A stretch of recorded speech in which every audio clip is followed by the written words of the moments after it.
Welcome back, or welcome if you're just joining us. This is the France 24 debate after Sunday's local elections in Turkey, handily won by the ruling AK party, although we saw this Tuesday that in the capital, Ankara, the results still being contested. There were water cannons fired at opposition supporters.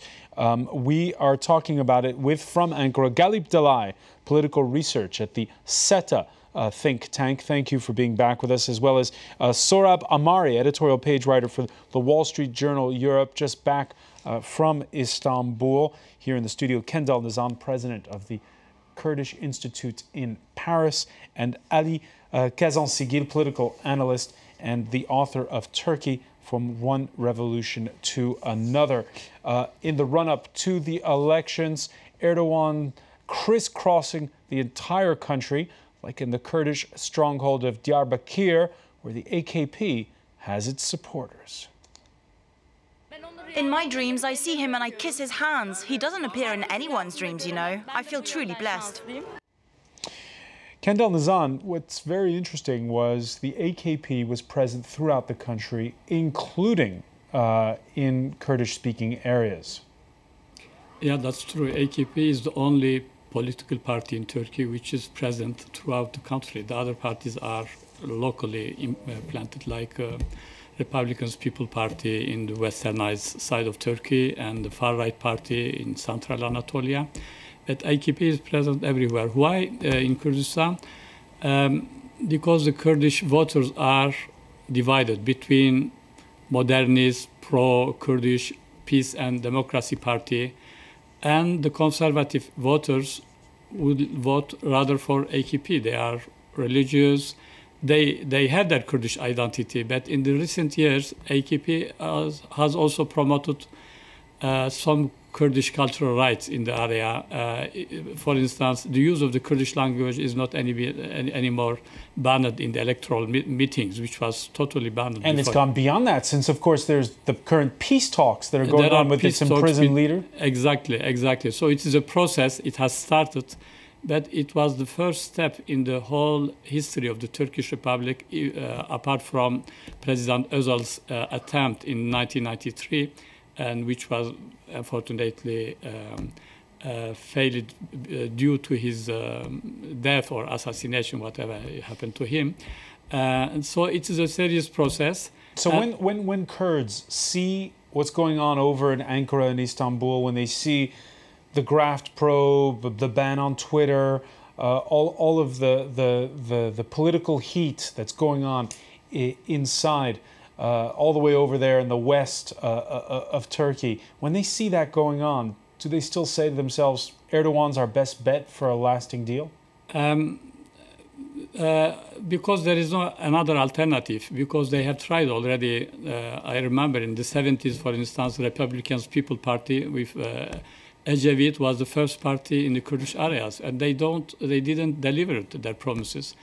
Now with Erdogan, so they have an improvement of their daily condition. There is this peace process, and very importantly, there is also a good dialogue with the Iraqi Kurdistan, and which is for the whole Kurdish nation is a very important issue at stake. So the improvement of relations between Turkey and Iraqi Kurdistan is also a good factor for the conservative Kurdish constituency. And Erdogan was very successful in getting these voters for him party, because there is not a Kurdish conservative party. So the Kurdish conservative voters vote for Erdogan.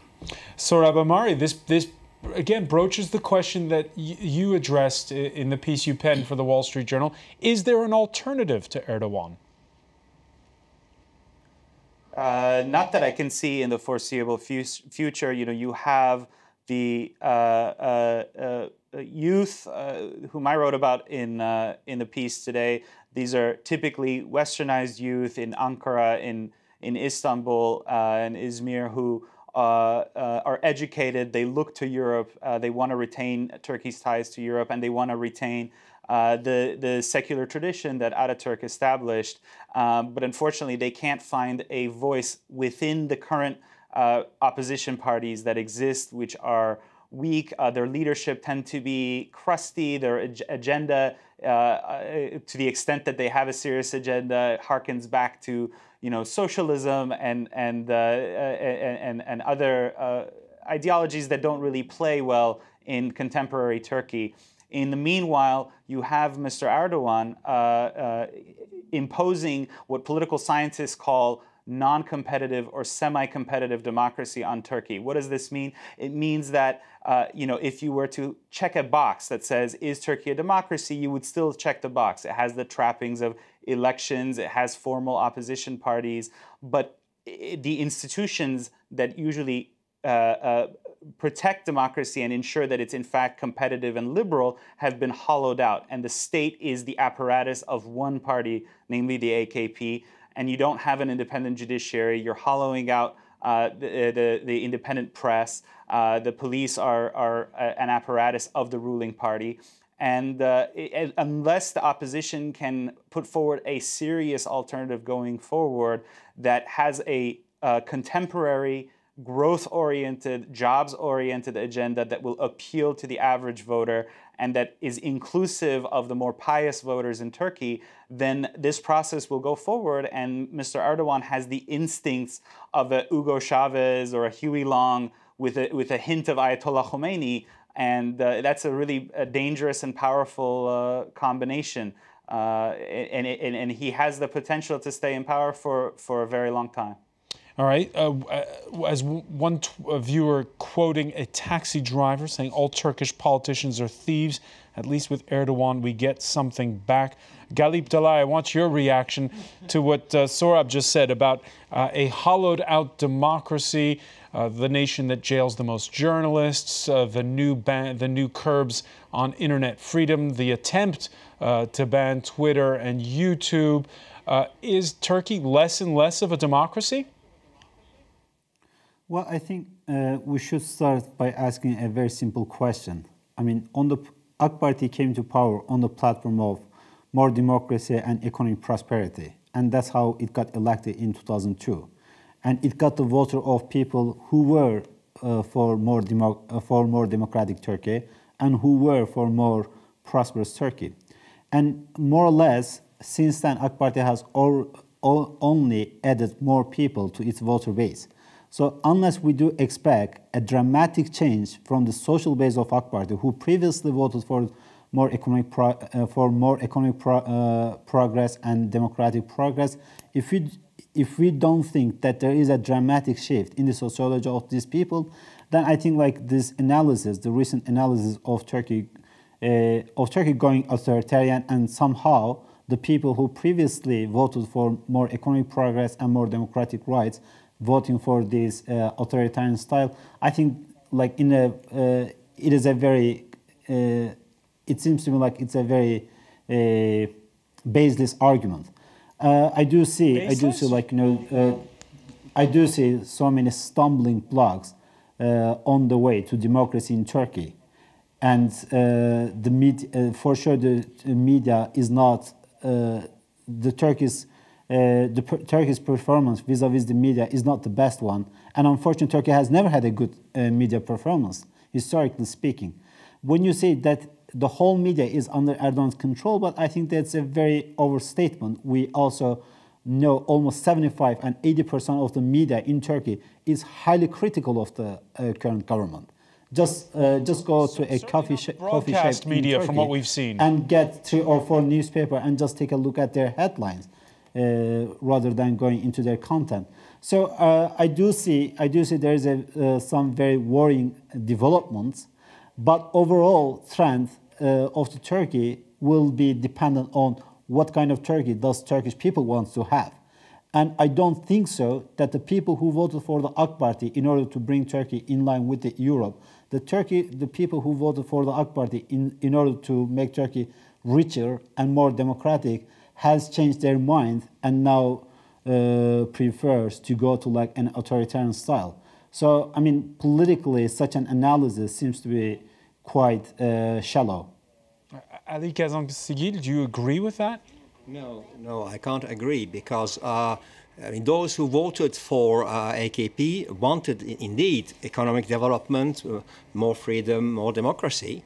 The economic side worked, but as of 2011, 10-11, Erdogan abandoned his democratic claims or ambitions. He became a sort of a unique chief, big chief, deciding about everything.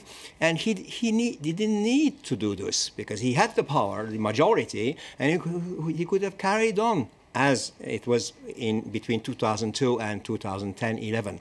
But he changed. He became a person, my view is that he wants to become the second father of the nation. The first one was Atatürk in 1920s, but at that time the society was simple and they wanted a father at that time. But today, Turkish civil society has emancipated, has made progress, thanks to Erdogan's policies also.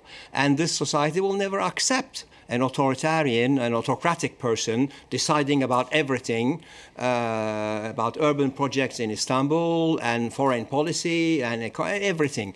This is not feasible. And Erdogan, unfortunately... But you just heard Sohrab say that for the time being, there's no alternative to Erdogan. Now, I'm coming to that. Now, Erdogan is responsible for what he's been doing, of course, but he's the victim of a universal rule in politics. A strong power, a strong government without a strong opposition becomes authoritarian. It's a universal sort of phenomenon. So he thinks that he is the one who knows everything better than others.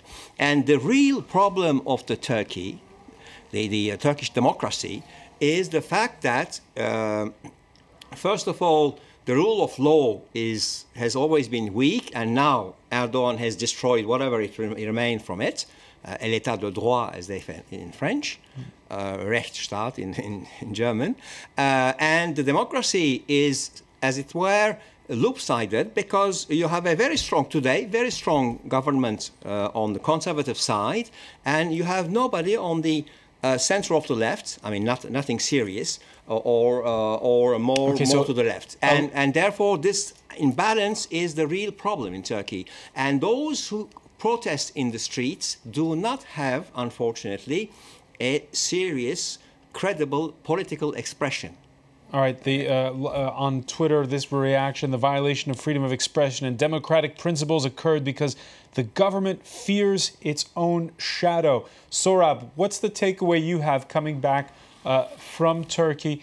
Do you have the sense that there is this entrenched paranoia within the high halls of power, or was this all just political strategy to win these elections? No, I think it is more the former. It really, I mean, look, this is still a democracy. This is still a place where people can go to mass rallies and denounce the sitting prime minister as a corrupt thief and so forth. But it's getting shakier and shakier, and the environment is getting colder. There are these constant leaks of tapes and so there's these fissures within the ruling group, and then there's this profound mistrust on the part of the young and the secular and the educated against the government. And let me mention one more fact, because we've been saying that Erdogan has delivered growth, but we haven't said whether he can continue to develop the country and push forward economically. I'm not sure that's the case, because the reforms that have brought Turkey this far to a middle-ranking economy are good, and they've been good, and the Turkey has Mr. Erdogan's government to thank for that. But to get to the next level, as the AKP has promised, it wants to become a top 10 economy by 2023, the centenary of the founding of the republic.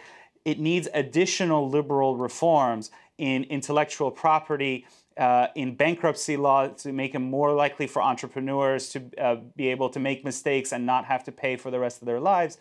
And those are reforms that Mr. Erdogan hasn't thus far been willing to deliver. Intellectual property protections are very weak in Turkey. The bankruptcy laws are tough. They're not pro-entrepreneurial. And a top 10 economy generally isn't the type of country where the internet is censored. I couldn't use Twitter in my hotel room. And that's not, that doesn't suggest a country that can go to that next level. Galip, DALAY, your reaction? Well, the Twitter issue, I think, is a quite specific issue, and I do expect soon it will be settled. And right now, we do receive such signs from both the Twitter, Twitter as a company and the government. In the end, the main grievance of Turkey was that whether Twitter will be.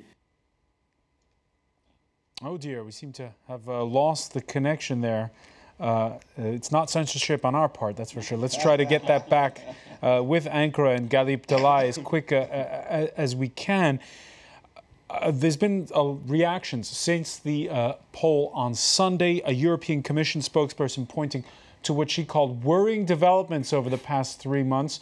Turkey now urgently needs to re-engage fully in reforms in line with European standards. But as one senior official involved with enlargement issues told the Reuters news agency, we don't want to open a new front with Turkey, especially in the current geopolitical context with the Ukraine crisis. Ali KAZANCIGIL, Turkey, a valuable partner in NATO. Yes, of course, it's an important partner, and it's an important partner strategically for Europe also. And obviously, the Crimea case poses some problems to Turkey itself, because if Russia starts expanding in the surroundings of Turkey, of course, it's a worrisome situation. But at the same time, this Crimean situation, the tensions with Russia, etc., shows once again the strategic importance of Turkey.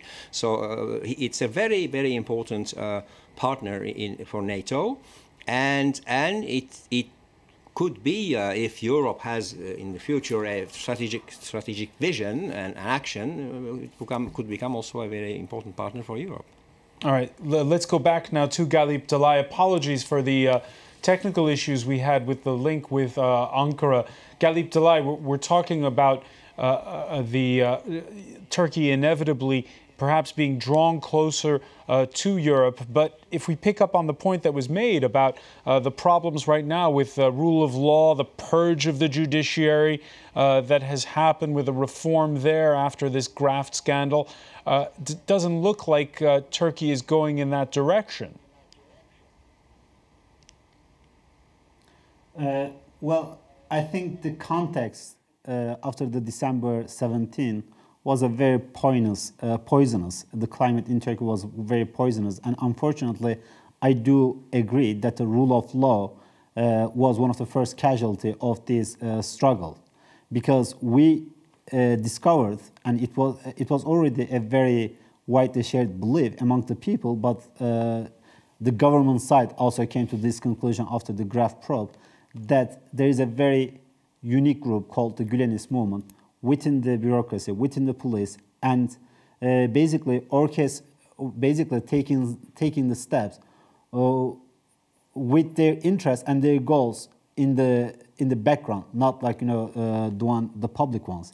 So that was a very big problem, not just for the government but for the whole country. But unfortunately, the government mistake was that it hasn't taken actions against the Gülenist movement up until the movement also stepped on its toe as well, on its shoes as well. After this, the government started taking actions against this Gülenist movement within the bureaucracy and police. And because of this context, and I do believe that the rule of law has fallen victim to this power struggle. But I also do expect, because if Turkey wants to have economic progress, which is one of the main success of the government, and which is one of the main factor that the people is voting for the government, it has to also make sure that the rule of law is intact, and the rule of law is not further deteriorating, because Turkey in the end is reliant on the foreign direct investment. From this perspective, I do expect some steps after the election to be taken to address these questions regarding the rule of law.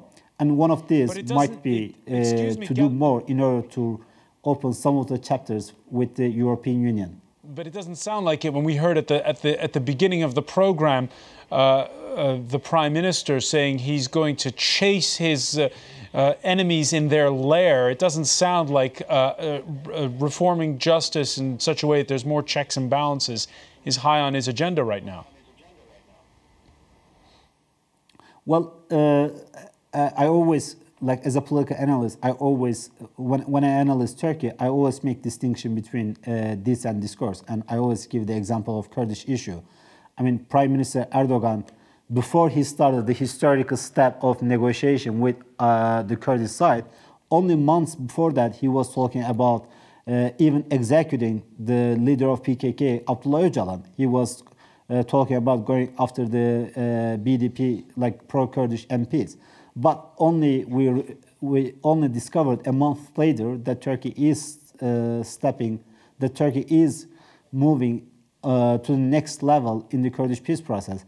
And I do expect, like, you know, while Erdogan, I do expect will go after the Gülen movement after the election. But I do think, like, you know, on the other hand, he will do his best in order not to further deteriorate relation with Europe, in order not to alienate, like, the Kurds or the other component of the alliance that the alliance that you know, constitutes the base of the AK Party. And like, I mean, putting aside the opposition parties, Turkey also have a vibrant society.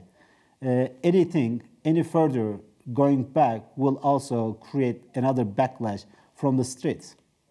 All right, one reaction. Whose fault is it? There's no credible opposition. They are useless, and all they do is create chaos. Kendal, NEZAN, do you see going forward things settling down, rule of law returning, Turkey drawing closer to Europe?